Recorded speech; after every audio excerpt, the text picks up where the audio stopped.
Morning. My name is David Burton. I'm a senior fellow in economic policy here at the Heritage Foundation. Welcome to the third in our speaker series called the Free Markets, the Ethical Economic Choice. Our guest this morning is Sir Roger Scruton. This event will be a little different than most in the sense it'll be an interview form event where we'll have a discussion for about a half an hour and then open it to audience questions. Sir Roger Scruton is, I think it's safe to say, the most prominent British conservative political philosopher writing today. He writes with clarity and erudition, unlike many academics. In fact, I'm not sure it's fair to call him an academic any longer, but there's a distinct lack of jargon, and when he writes, he explains. And I think his books, of which there are more than 40, have a clarity and conversational style that is unusual. They're worth reading, they're thought-provoking, and I would recommend them. He is the founding editor of the Salisbury Review in the 1970s and 80s. He was very active in forging links between academic dissidents in the communist world and the West, particularly in what is today the Czech Republic and was then Czechoslovakia. He's held a wide number of academic positions, including at Birkbeck College, Boston University, Buckingham University, and Oxford, among others. He is currently the senior fellow in ethics and public policy, a senior fellow at the Ethics and Public Policy Center in the United States. He has a bachelor's in philosophy and a PhD in aesthetics from Jesus College, Cambridge, and studied law at the Inns of Court School of Law. He was knighted in 2016.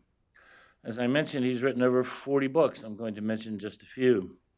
There are 5 that I'll mention on conservatism: The Meaning of Conservatism, Liberty and Civilization, The Western Heritage, A Political Philosophy, Arguments for Conservatism, How to Become a Conservative, and Conservatism, An Invitation to the Great Tradition, his most recent, and a short book, but well worth reading.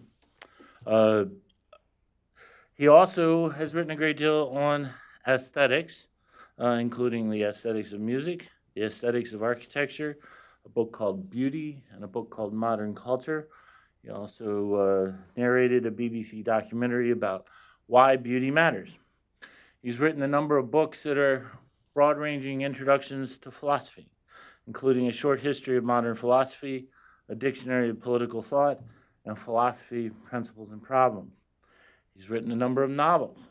Those I have not read. But I would be remiss if I did not mention a book that I think all of us could find of interest. It's called I Drink, Therefore I Am, A Philosopher's Guide to Wine. And with that, let me have a seat, and please join me in welcoming Sir Roger Scruton.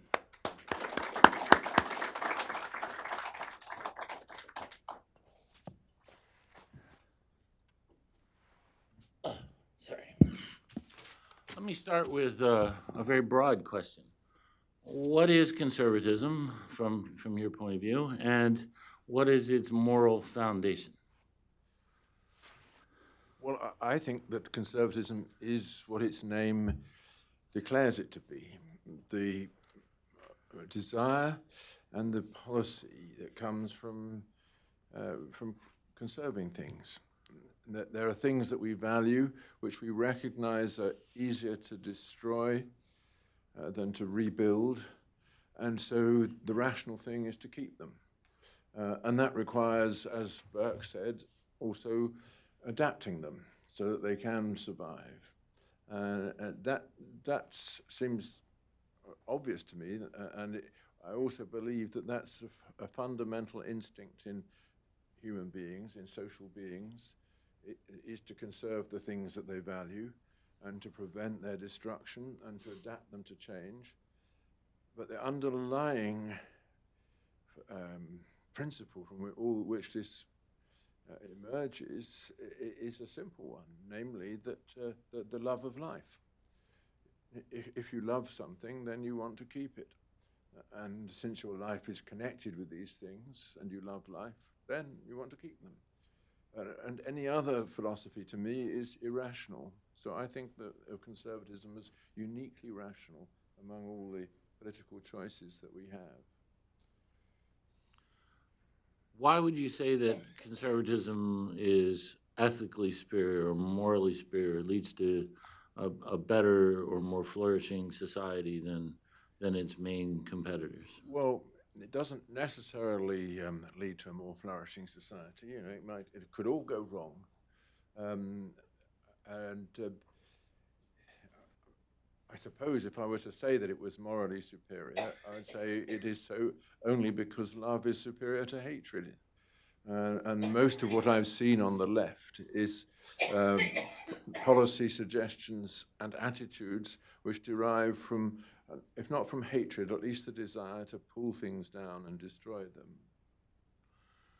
There are, of course, several varieties of classical liberalism: Mill's utilitarianism, Locke's rights-based liberalism that was highly influential in the founding of the United States and associated with then politicians such as Jefferson, Madison, or perhaps George Mason. And then there are more modern variants of it, such as Hayek's classical liberalism.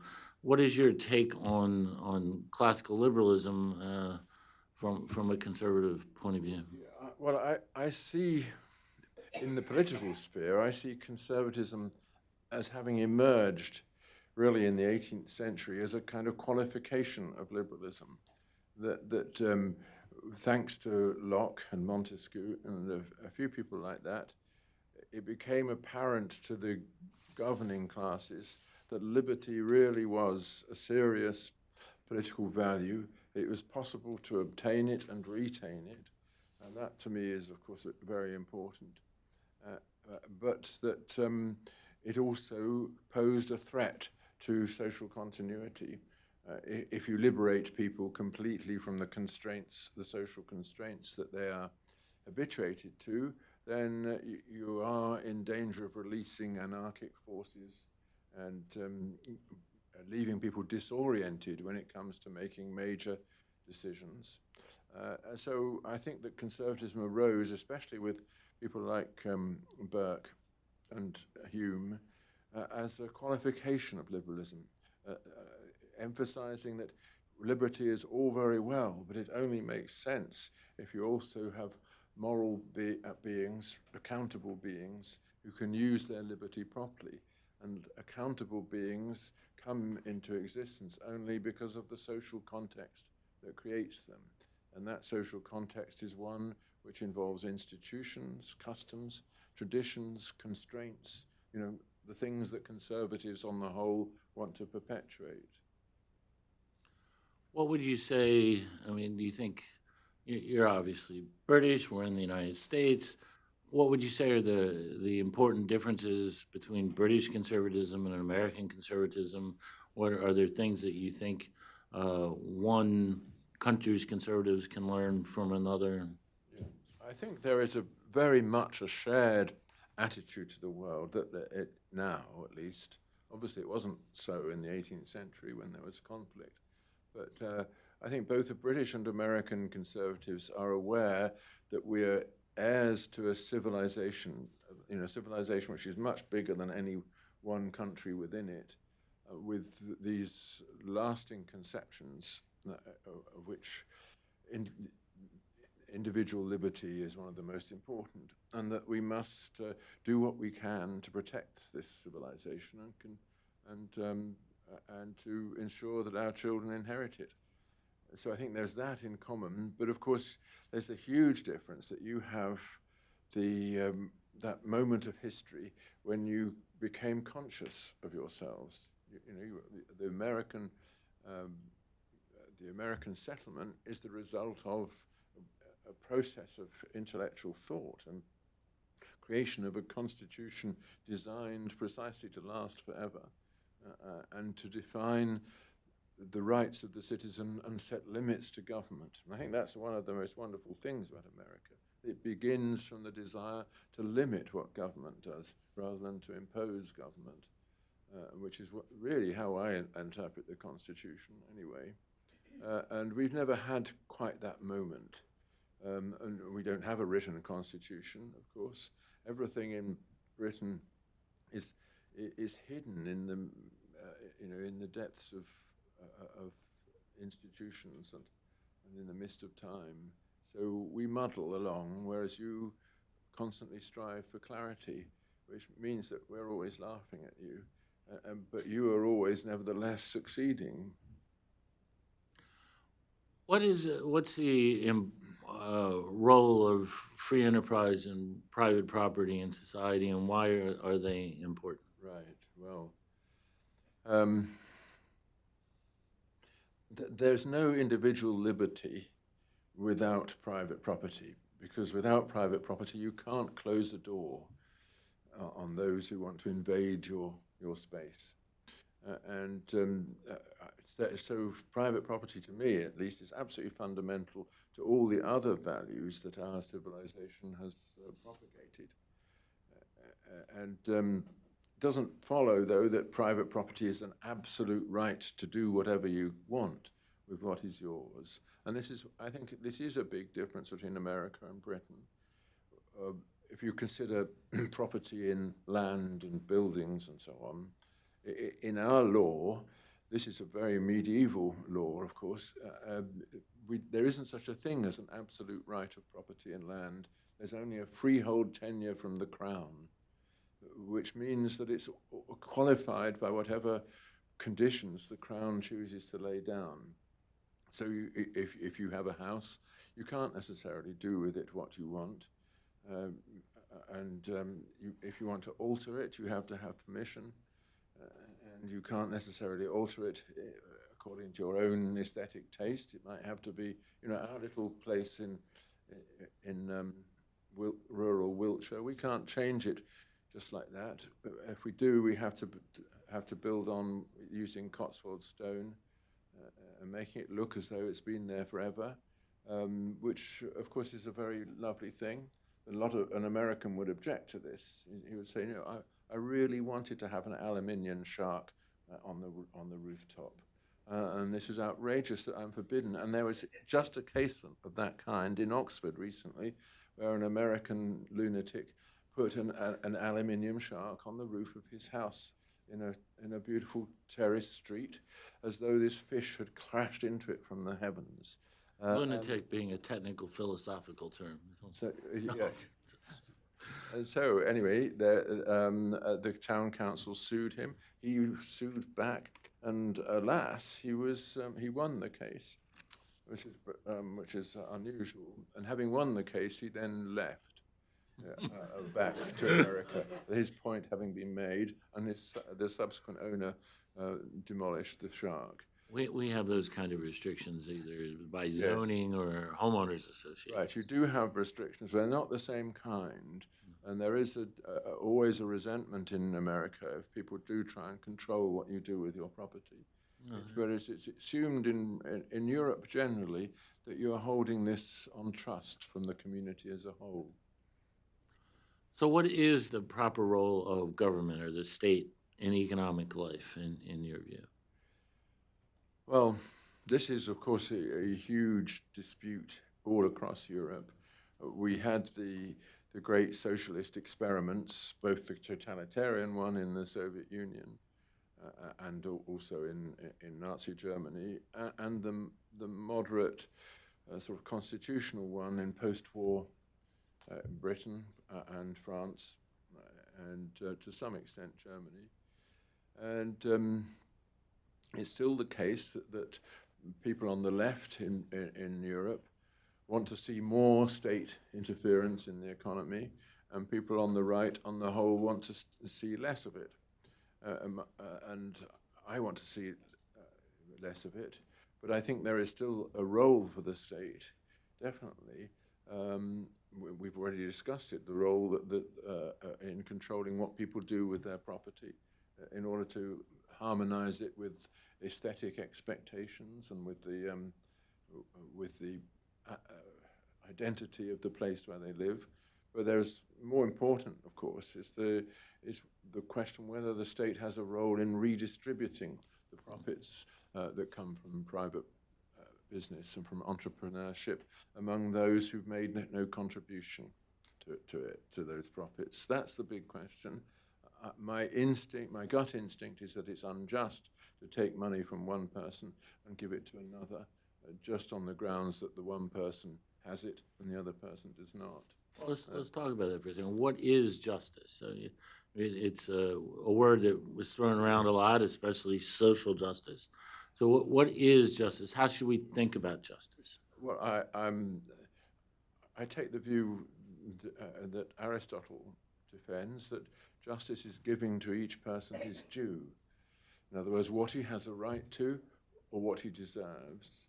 And what that is can't be determined a priori. It depends on how he's behaved and what relations that he's been engaged in. If he has made a contribution to my profit, the profit that I've gained from my business, and I don't reward that contribution, then I do him an injustice. The justice consists in rewarding people with what they're entitled to, and in the case of criminal activity, giving them what they deserve. And these ideas of right and desert, they're complex moral ideas which I think you can't define independently of the whole context of the relationship. And that's unlike, say, someone like John Rawls or the whole tradition of left liberal thinking in America, which sees justice as a mode of distribution of the collective assets of society among the various members of it, disregarding how those assets came into being, disregarding the fact that property doesn't come into the world unowned, doesn't come into the world, as it were, as a gift from on high, then to be distributed. But if you think of it like that in the Rawlsian way, you immediately have the question, who is doing the distribution? And then that means, of course, that the state gets complete control, ultimately. It's the owner in default of the whole lot. So at one point you have described yourself as a reluctant capitalist. And I guess one question would be, why the reluctance? Well, because I've never had the chance to make any money myself. And it really annoys me to see all these other people doing it. But I also see all the bad side of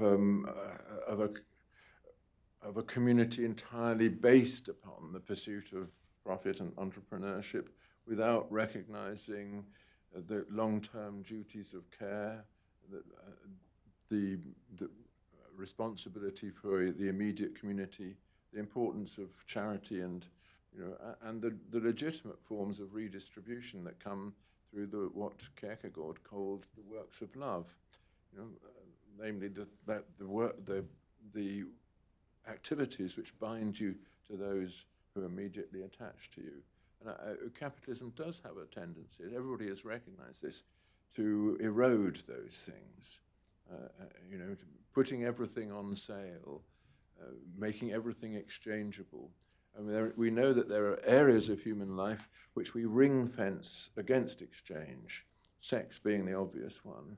From the beginning of history, it's been regarded as a betrayal of human nature to sell sex and to put people on sale as sexual objects. And marriage was all about ring fencing the sexual act and the love that comes from it. So it is outside the market. And that's not the only one, but all those relations where things really matter to us, we withdraw them from the market. And capitalism has a natural tendency to invade and put on sale those things that we want to preserve from it. What else do you believe should be ring-fenced, should be handled through institutions other than the market? Well, of course, in general, personal relations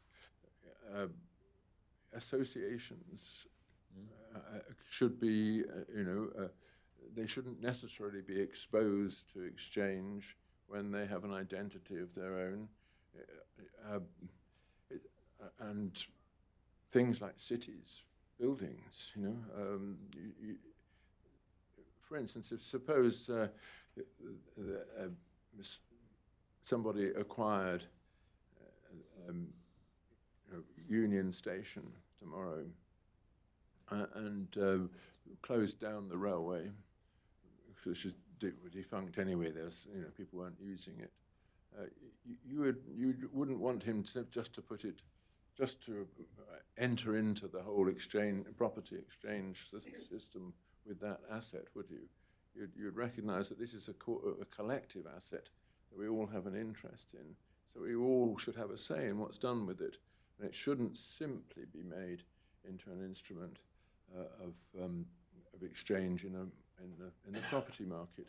Even people on the left complained when Penn Station, New York, was demolished by the then owner of the property to build Madison Square Garden, which is one of the most repulsive places in the whole of the city. And people, even people on the left are now campaigning to rebuild that thing, which was a collective asset. So that's one example of many, collective assets that we don't want to put on sale. All religions are like that. They don't want to put their network on sale, their churches on sale, to change things simply because it would be more profitable to do so. There might be a lot of money to be made by establishing a new Muslim sect entirely devoted to gay marriage, but you wouldn't expect them to think that that's something that their religion would permit them to do. You mentioned John Rawls, and obliquely we touched on social justice, but let's, and Hayek famously attacked the very idea of social justice. Do you think there's any merit in the idea of social justice, or it's simply, as Hayek said, a conflate? Social is a weasel word that makes justice mean whatever the left and with their egalitarianism wants it to mean. And do you see problems with the idea of social justice that are, shall we say, insoluble? Yeah, I do agree with Hayek that the word social is a weasel word that sucks the meaning from the word to which it's attached. That's absolutely true. And social justice certainly has been used in order to apply the word justice to activities which have nothing to do with justice, and forced redistribution of property in that sense has been called justice. And if you look at the things that have been called justice in the 20th century, the confiscation of the property of the Jews in Nazi Germany was called justice. And they didn't go so far as to say the subsequent extermination of the Jews was justice, but they might as well have done, because it was an abuse of the word which completely overrode what it actually means. Justice means respect for others, according to them their rights and their deserts. And it hasn't anything to do intrinsically with distributions. Obviously, particularly in Europe, but increasingly in the United States, there are social democratic movements, socialist movements. The exact meaning of these terms has evolved and always been a bit fuzzy.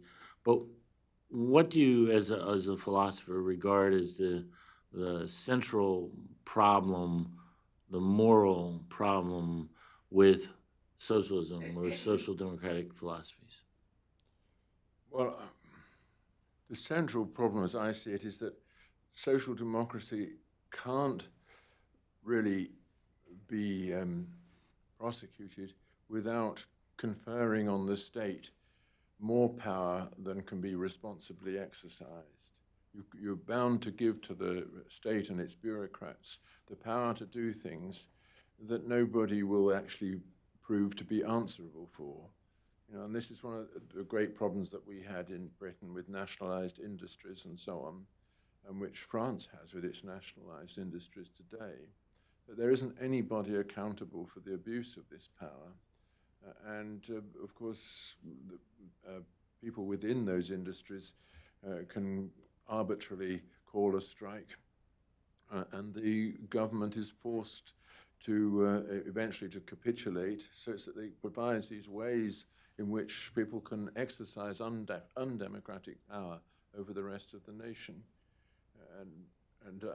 We have the proof everywhere in Europe that that is what happens. It isn't just that it leads to economic stagnation, that it produces these arbitrary accumulations of power in the hands of non-accountable people. De Tocqueville famously talked about the propensity of Americans to form private associations, or what we today tend to call civil society. And obviously, Burke talked about little platoons. What do you see, or what is the importance of civil society or little platoons, and what do you see as the role of government in fostering civil society, and is there any economic dimension to that? I think this is a very profound area, and it is the essence of conservatism as I conceive it. The recognition that the meaning of our lives as social beings comes from those little platoons. It comes from membership, joining things, finding the community which helps us to flourish as individuals, and to find love and affection with others.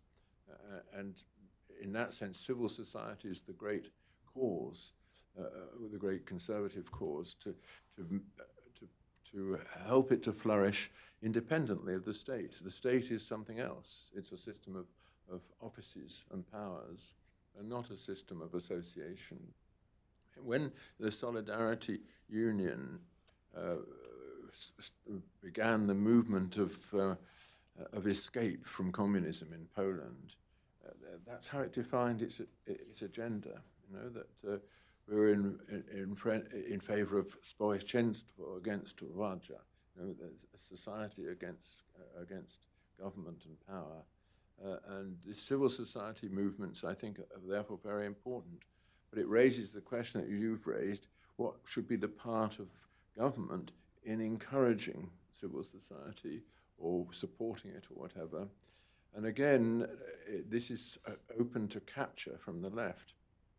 People will declare themselves to be civil society organizations, even though they are crypto state organizations. A lot of NGOs are like this, or they want state funded. They were state funded and wanted to want to impose upon ordinary people something that they wouldn't spontaneously accept. So I think one needs to look carefully at how these little associations arise. In the village of Sperryville, where we lived for a short period, there were a lot of these little associations. The local rescue squad was one. It wasn't funded by the state. It was put together by local people, and people volunteered, you know, to put out fires. Just so you know, he's talking about Sperryville, Virginia. Yeah, Sperryville in Rappahannock County, and there were lots of little platoons in that town, which had nothing to do with politics at all,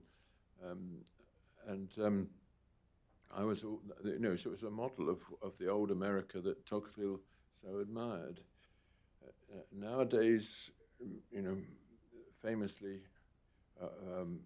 it's Robert Putnam, isn't it? In his book Bowling Alone, charts the decline of these associations as people become more locked into the privacy of a domestic life governed by television, internet, and things like that, taking these shortcuts to gratification, which can be obtained in solitude and not in communion with others. And that is one of the great blows that America has suffered. There have been lots of disasters, of course, that America has lived through. There's no, it's not certain yet that America will live through the disaster of television. Well, it's something perhaps we'll have a chance to talk about on another time, and the role that television has played in culturally. But one thing I would like to raise is the institution of the family, and which of course is an unchosen institution, but also one of the more important intermediating institutions between the individual and the state. And what's your view in terms of the importance of the family, and also the role of the family in the economy and as an economic institution? Well, it has always, ever since conservatism became a sort of self-conscious movement in the 18th century, the family was always at the center of it. That's the place where people not only find their fulfillment, but where they are dedicated to the next generation and to the passing on of what we now call social capital, namely all the knowledge, the feelings, the spontaneous manners that enable people to relate to each other. And nobody can deny that in that sense the family is the most important institution in society. And economically it's important, of course, because it is the fundamental economic unit in a free society. But it's more important culturally because it passes on the socially necessary knowledge, which is not knowledge about facts and techniques. It's knowledge about how to relate to other people in such a way as to make them into allies rather than enemies. Without the family, the children are brought up in a sense of antagonism towards the surrounding world, as we know very well. A lot of sociological research has been done on this, by people like Charles Murray and so on, showing that the children born out of wedlock and passed on from family or from person to person or ending up in orphanages and so on, such people don't socialize in the same way. They are going to be handicapped for the rest of their lives unless some wonderful angel takes charge of them. You've expressed over the years concerns about the environment and the impact of markets and industrial development on the environment, and seen references to an environmental conservatism. Could you describe what you mean by that and your concerns in that area? Yes, I see the conservation and conservatism as two aspects of the same thing. That the environment is something on which we depend and which itself depends on us. It's a mutual relation. And it would be absurd to think that it's not part of conservative politics to take into account exactly what the effect of our activities is on this environment. The environmental movement has, of course, upset people on the right, generally, because it blames big business and entrepreneurship and the Western way of life for the environmental degradation that we see. And I don't agree with that. I think that, in fact, properly understood, a free economy is more environmentally friendly than any economy so far given to us, organized by the state, and all the facts are there before us. But nevertheless, it is still the case that the neglect of environmental questions by conservative politics here in America and in Europe has not done the conservative movement any favors. So what would be the focus of a conservative environmentalism? What would be the sort of principles of an environmental conservatism? The recognition of a relationship of stewardship towards the surrounding world, recognize that you have to put back what you take out, um, and a desire to protect not just the habitats of animals and wildlife generally, though we should do that, but the desire to protect the human habitat, which has been horribly torn apart by business and by the capitalist machine, as you can see from this once beautiful city around you.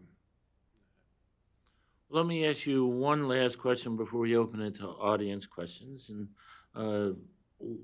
I guess basically I'd like to ask you, what do you think that young conservatives should be reading, other than your own books, of course, which are among the best available? What would you recommend that young people read to become more familiar with conservative ideas, and how to properly structure a conservative society? Very good question. First of all, young people should read, and that's already Something longer than tweets? Yes, already demanding a lot from them, I know. But having begun to read, it isn't necessary in order to understand conservatism, it's not necessary to read the political philosophy of it, although that is extremely interesting. If you read just Homer and Shakespeare, you would know what conservatives are trying to say. They're trying to draw attention to what is permanent in human nature and teach people to respect it. And that's, of course, what Homer and Shakespeare do. So among the political philosophers, or cultural or aesthetic, among the political, all Americans should read the Federalist Papers, because there the issues are put clearly in a way which is a part of an urgent communication with the people themselves, and I think it was a wonderful exercise in making available to ordinary people just what is at stake in the big political choices. And Burke's reflections on the French Revolution, likewise, were an attempt to awaken people to what is at stake. And but then there's all the theoretical stuff as well. But I suppose one other thing that I find interesting in your writing is your interest in Hegel, which American conservatives almost never would consult. What do you find of value in Hegel as a British conservative? Well, interestingly enough, he was the first philosopher fully to express, in theoretical terms, a distinction between civil society and the state. And he made that absolutely clear. He also emphasized that the primary associations whereby human beings find fulfillment in society are not part of the state.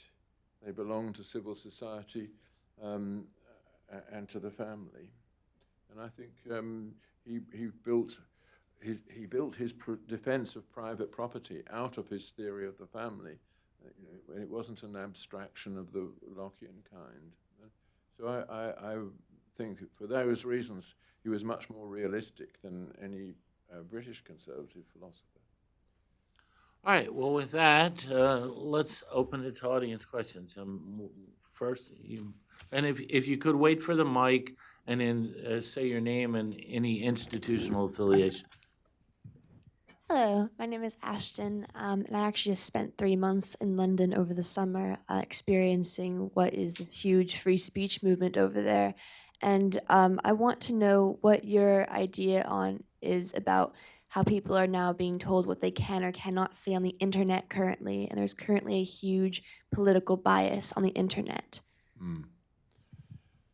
Well, free speech has become an issue in a very surprising way, as everybody knows, in recent times, in the last few years, because of the internet and because of social media.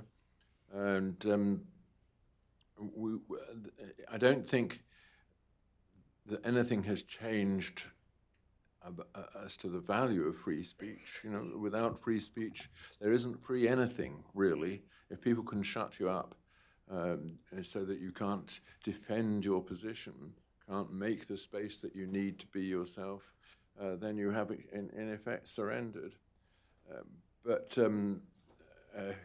there are these efforts to suppress opinions and so-called hate speech. And the great question is, who is defining what is hate speech? It always turns out to be people who are on the left with a cause of their own, who want to prevent you from saying things which will belong to the other side. So I think it's very dangerous to allow people to introduce hate speech laws and all that kind of thing, although everybody knows that we ought to do something about social media bullying. And I tell you what we should do about social media bullying is get off social media and be real. Yes, ma'am. Mike is coming. Barbara Bowie Whitman. I actually served for 3 years in London during the time when Reagan was president here and Mrs. Thatcher was prime minister in Britain. But my question comes to something local, very local here. In the Republican Party of Virginia, we have a written creed, and it contains the phrase, which I consider rather unfortunate, that, although I love free markets, free markets are the best means to assure economic justice.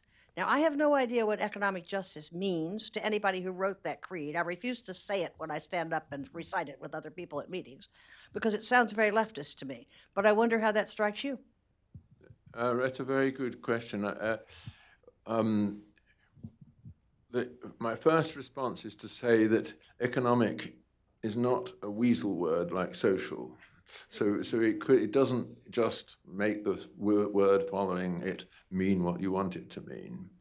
And I can understand how you might think that free markets produce economic justice, because they lead to distributions which are the result of free choice, and therefore nobody's rights have been violated, nobody's deserts have been ignored. So that will be, I suspect, what's being meant. But it might have been better not to use the word justice, I agree. This gentleman in the back. David Mashi with the Pew Research Center. First of all, thank you both for a very interesting discussion. And actually, my question goes back to the introduction that was made. You've written about so many different things, and the list that Mr. Burton gave wasn't even really complete. I'm just curious, is this something that you set out to do, to be a sort of polymath, or did you just sort of find yourself falling into it as your interests expanded, as you went on with your writing career? I know I often feel guilty about having written about so much, because it suggests that I've only superficially touched the surface of things. I vociferously refuse to believe that, though, in other moments. But I just get interested in things, and then I want to go into them, and I can't think without writing. So my thinking about something automatically leads to my having written something about it. And it's just I think, insofar as I've ever had a vocation, it is as a writer. So, there it is. This lady right here.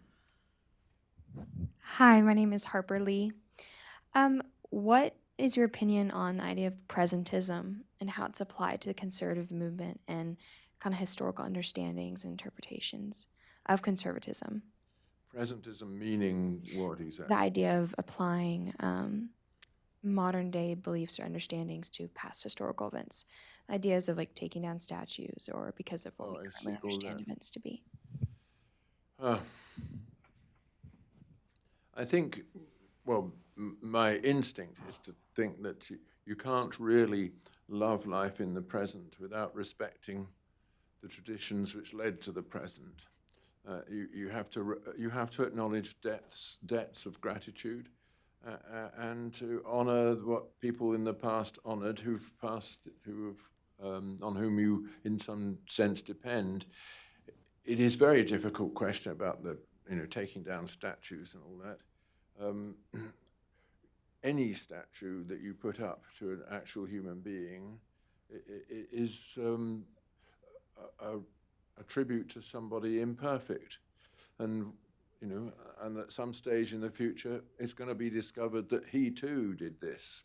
So all statues are either impermanent, if you allow that thought to take root in you, or they are to be left alone.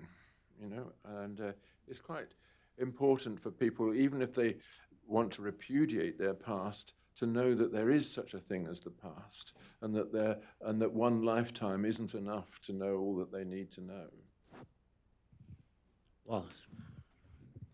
I'm Wallace DeWitt of the law firm of Cahill, Gordon, Reindl, most recently at the SEC, just down the street where I know Dave from.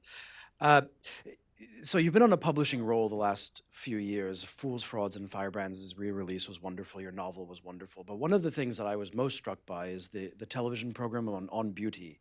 And I came actually today to ask you, what is your feeling about the city of Washington, D.C.? Just at the very end of your remarks, you alluded to our once beautiful city. I think I understand what you mean by that. But I'd be curious to hear, as an outsider to DC, as most people frankly are, what strikes you aesthetically about where we live? And give it to us hard if you need to.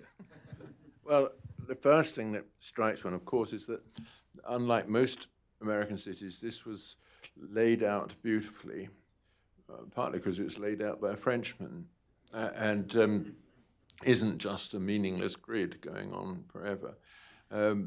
But what strikes one is, of course, that the huge collective effort to make it into a monument to the American idea.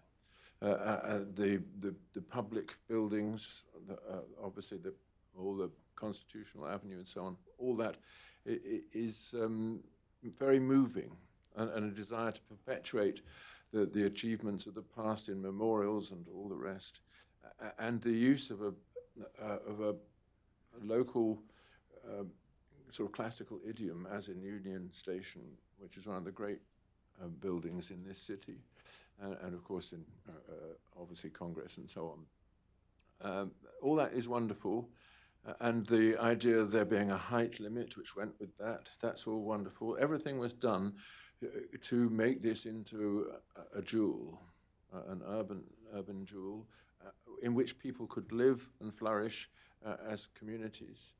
But it's been surrendered to the market, inevitably, and there's been no attempt to control the materials used to build, or the style of the buildings, or the facades on the streets. As a result, it's increasingly just a collection of glass boxes, side by side forever, in which nobody can live because they don't lend themselves to domestic life. People can work in them, but they flee from them to the suburbs. So effectively, the society of Washington lives in Maryland. Or Virginia. Or Virginia, yes. Yeah. Yes, ma'am, right here. Hi there. Thank you for being here. My name is Helen. I have a question about mass culture. The way that I see it, there's a very specific kind of Western virtue that serves as a bulwark against the trappings of capitalism. And there's this proliferation of ugliness in mass culture now that I think really erodes that virtue. And I'm wondering what your thoughts are on that, and how people can sort of escape the ubiquitous ugliness of the culture itself.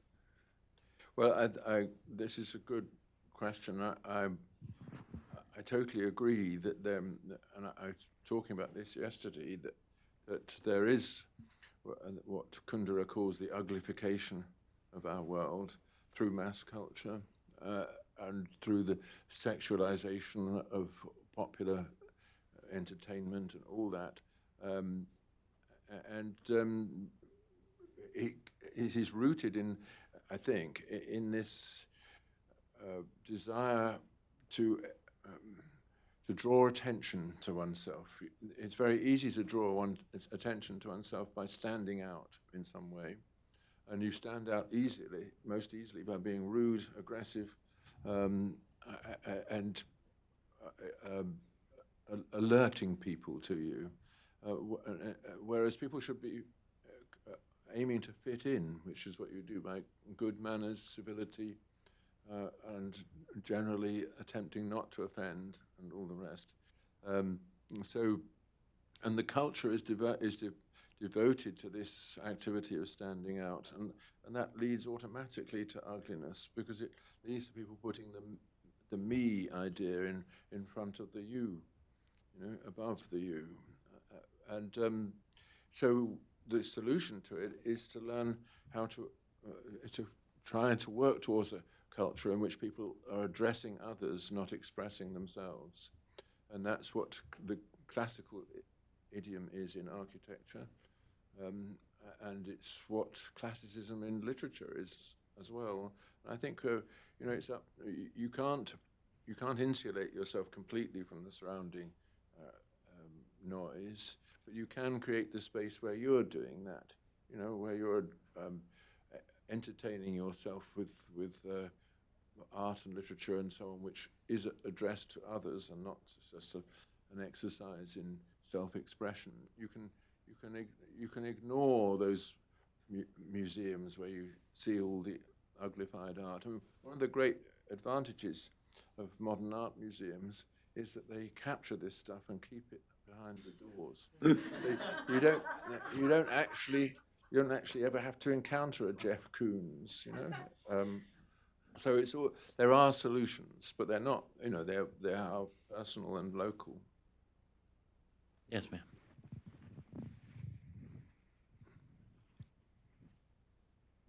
Hi, my name is Amber. I work in environmental policy. I really appreciate your work on the topic. I was wondering what your thoughts are on ecosystem services. It's kind of a way that the environmental community has lately been trying to understand the environment. For instance, like a tree would provide $20 worth of beauty, like $10 worth of heating expenses. Is that like a useful way for conservatives to look at the environment and consider it? What exactly does one do? You mean investing in a tree? Well, let's say you want to cut down a tree. Yes. Well, instead of cutting it down, you can think about how the tree provides the community with $50 worth of beauty. Put it. You mean putting a price tag on everything? Correct. Yes. Yeah. There are. Yeah. This is. There's no harm in doing that, of course, but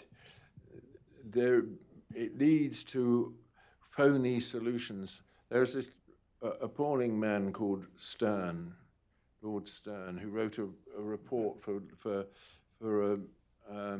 Tony Blair's government on global warming, who put it all in economic terms. That how much such and such a temperature rise would cost, but how the economy would grow to cover that cost, etc. A complete fantasy, a mathematical fantasy, which replaced the real problem with a statement which meant nothing, and he was rewarded with the highest positions in the environmental movement as a result of this. But everybody knows that of course economics has an awful lot to do with it. But you can't actually give the economic equivalent of the thing that we might lose in losing our environment. This is because part of it is that these are priceless things, and also things which are appreciated as priceless. The Hudson River Valley it is not something that has a price tag on it. It's something which is beautiful in itself, and its beauty is what part of what makes us conserve it.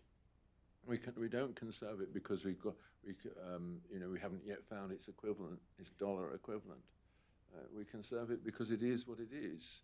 Not very well, of course, but so I think that although economic reasoning is very important if you're going to form coherent policies, you have to recognize that it's economic reasoning about something which does not have an economic value, but an intrinsic value.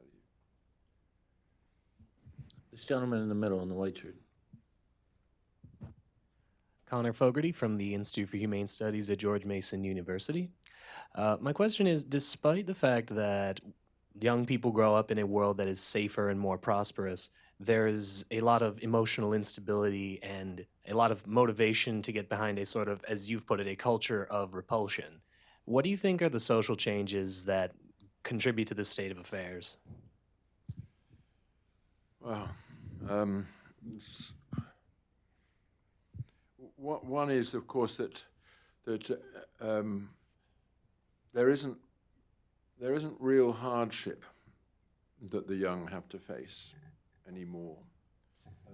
If they're in big trouble, they'll be lifted out of that trouble by the state, by subsidies of one form or another. They don't need their parents in quite the way that previous generations needed their parents. So that respect for those who have looked after them has declined, respect for their teachers and so on. So, and the interesting thing is that the more you allow disrespect to grow, the more justified it feels. And this is something that Tocqueville recognized in the French Revolution, that revolutions turn aggressive only when the other side becomes too weak to put them down, and loses its ability to command the respect that would keep order in place. So I think there is a definite disorder in our society that's allowed young people in this way to separate themselves from their obligations before they're actually ready for it. And then, of course, the universities help them along in this path by offering them a kind of unreal forms of glory. Still subsidized, they can nevertheless attack visiting speakers and experiment with their social antisocial ideologies and so on. It gives them a sense that they're making the world anew. This has been in place since the baby boomers first came to maturity. I mean, it was my generation. I was an unusual, misfit from my generation, and I didn't feel this. But on the other hand, my contemporaries all did. Okay.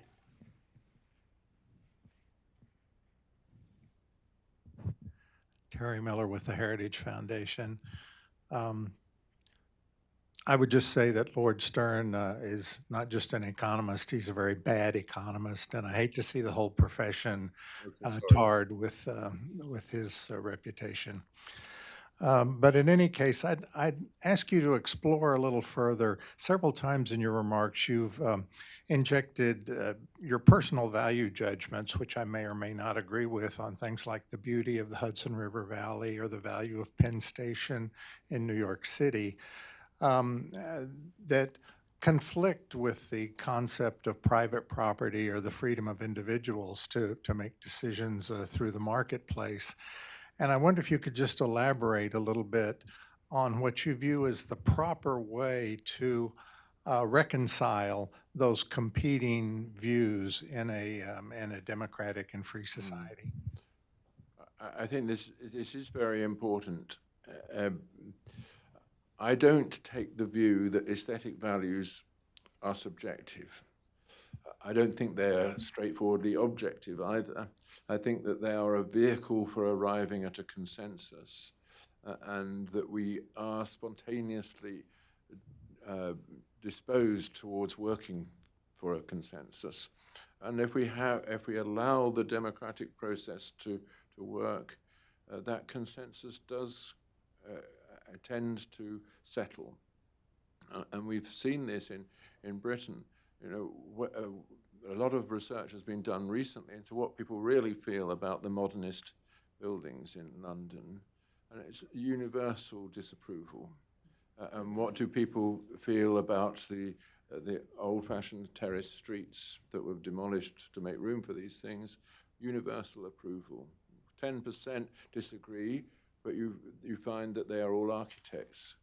And I think you'll find that exactly the same in Washington if you did the research. So it's just that there are two ways in which democratic choice manifests itself, as you know. One is in the market, which as it were, summarizes choices individually by feeding them into the price mechanism.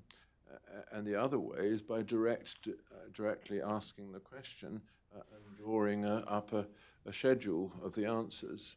And the great question is how to bring these two forces together, how to allow one to qualify the other. That's one reason why I was saying that ultimately property rights have to be qualified rights, because otherwise you don't allow a voice for those whose life is affected by your choices when you're developing property or whatever. All New York was affected by the loss of Penn Station. That the quality of life, the sense of identity of belonging to a place went down a notch, yet those people had no voice. So there ought to be a planning process which gives them voice. And then, and that's should be fed into the subsequent market in property. This gentleman in the back. Hello, my name is Ethan Geck, and I work for the House side of Congress. I had a question for you. Unless you are a pluralist or a nihilist, capitalism allows for the populace to share their beliefs, opinions, and attitudes, whether intrinsically true or false. Do you believe that capitalism is effective without tact? And if so, how do you educate the populace to have tact, civility, and respectability without being tyrannically dogmatic? Well, so that's my question. A little bit of a mouthful, but no. I agree with you that tact is required to achieve anything, but maybe we need to go back a step or two. That the word capitalism is perhaps not as helpful as it might be. It's a word, I think it comes out of Saint-Simon, taken up by Marx to denote what he regarded as an economic system, which was part of a sequence of economic systems which will give way to socialism.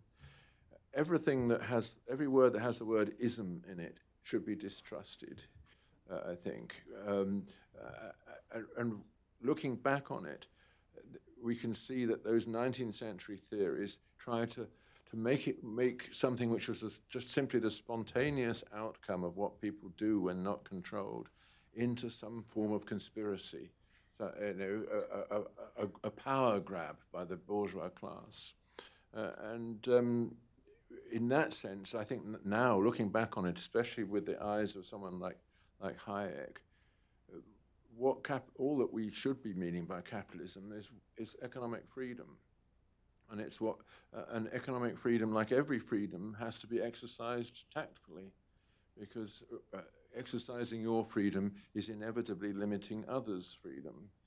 And tact means simply achieving the arrangement whereby each person's freedom can be exercised to the maximum without intruding on others.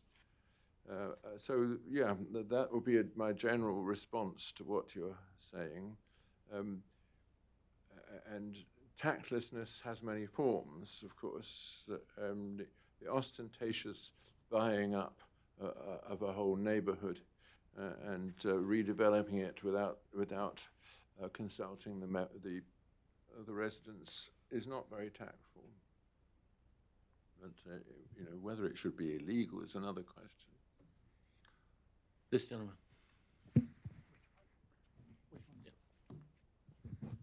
Thank you, Robert Bellafiore. I'm at the Tax Foundation and a former Heritage intern. You spoke about conservatism as coming out of a kind of liberalism, but today there are many conservative thinkers who oppose liberalism wholesale and think that we have to root conservatism in pre-liberal sources. Could you comment on that perspective? Yes, I think part of the problem here is that the word liberalism has changed meaning. In Locke, when we describe Locke as a liberal, not that he would use that word of himself, actually, but we mean somebody whose political vision is founded on respect for individual freedom. And the idea is to reconcile that individual freedom with orderly government. That's been the exercise of the aim of classical liberalism from Locke down to John Stuart Mill. But nowadays in America, the word liberal it means usually someone of vaguely socialist leanings who is committed to a redistributive form of taxation and generally hostile to free enterprise and business, and in favor of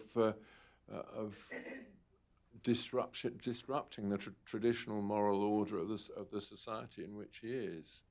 So it's very much a left-wing position, and goes with advocacy of an increase in the power of the state rather than a decrease in it. So I think the word liberalism has become has changed its meaning so radically that that conservatism is now, as it were, a name for the opposite. Whatever liberals think, we don't. But I'm not saying this is a good change, this change in the meaning of the word, because it makes it look as though the liberal is always on the side of the underdog. He's the one who's liberating him, giving more freedom to those who are otherwise oppressed. Whereas in fact, what the liberal is today is one who is surrendering the individual to his form of oppression through the state. We have time for maybe two more questions. This gentleman. My name's Michael. You've said elsewhere that one of the great saving graces of Western culture and something that sets us apart from others is our respect for the drink. And in your book, I Drink, Therefore I Am, you seem to take a position reaffirming Thomas Jefferson's quip that wine is the only antidote to the bane of whiskey. And so as a native Kentuckian, I have to ask, do you have any sympathy for, or is there any redeeming quality to be said for bourbon? No, actually, no. I do think there is, of course, a lot to be said for whiskey in the American form. There's a beautiful essay on it by Walker Percy, is it? Yeah. Which emphasizes the way in which this has formed a particular kind of society around it. Actually, when you look at this in the wider context, the whole idea of the cocktail, of getting together at a particular moment of the day, it gets earlier, I think, every year, but suppose it were around 5 o'clock when the business was over, before you're having the social meeting among your colleagues who've come from all over the world. This crucial moment when people can drink something quite heavy like that flows through the whole system and warms it into a state of excitement in one go, and they're all in one room. That's why you get the way you get these incredible rapid business deals, which get the whole economy going so rapidly that you outstrip all your competitors. And it's one reason why the economic life in the Middle East is so moribund. It never happens. Okay, another question. This gentleman.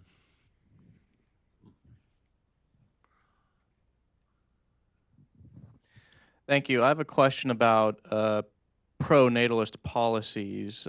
We've heard of them tried in certain countries in Europe, Poland, Hungary. In the U.S., there's talk about perhaps providing more tax cuts, based on the number of children one has. What are your opinions on the issue of a nation's rate of reproduction? How essential is it to national renewal? And do you think the state has a role in that area? It's a very important question. And the French, after the war, certainly subsidized child rearing in this way, and I think they were the first major European country to do it. And it did eventually rectify what could have been a demographic disaster, let's say complete loss of the next generation. It obviously is the case that if societies are to endure, they have to have children. And if they're not producing children that will enable them to reproduce the current quantity of citizens, they have to make provision for that. There is no reason, though, why populations shouldn't decline. It's just the question is how they decline. If you have a welfare state which guarantees pensions from the age of 60, or even younger in some European countries, and you've got no young people to provide for those pensions, you're heading for disaster. The only way in which you can allow a population to decline is if you allow older people to work until they drop, which they're mostly inclined to do anyway. And these days, people are still young and energetic. At my age, I'm 74. I haven't stopped working, and would be happy to go on working if the conditions were right. And we haven't yet, in Europe, we haven't faced this huge problem that we're actually withdrawing people from the workforce aged 60 or 65, which is when they are actually maximally useful, because they have a lifetime's knowledge in them and they still have the energy to apply it. This is a kind of madness, but again, it involves, to rectify it, involves undoing a whole ream of socialist prejudices about our care for the aged. I'm all in favor of looking after the aged, but not at the expense of looking after the young. For one observation, it's not a question. I think you would like the former commercial. I think you would like the former and now retired commercial of station WMAL in Washington. It went to a tune which I won't entertain the audience by singing, but it said, "In memorials of marble and in monuments of stone, there's a deep abiding feeling of a greatness we have known." That's why we like to be in Washington, D.C. Well, with that, thank you, Sir Scruton, and thank you all for being here. This concludes our event, and we'll send you notice of the following events that are coming up later this month and in the months to come. Thanks again.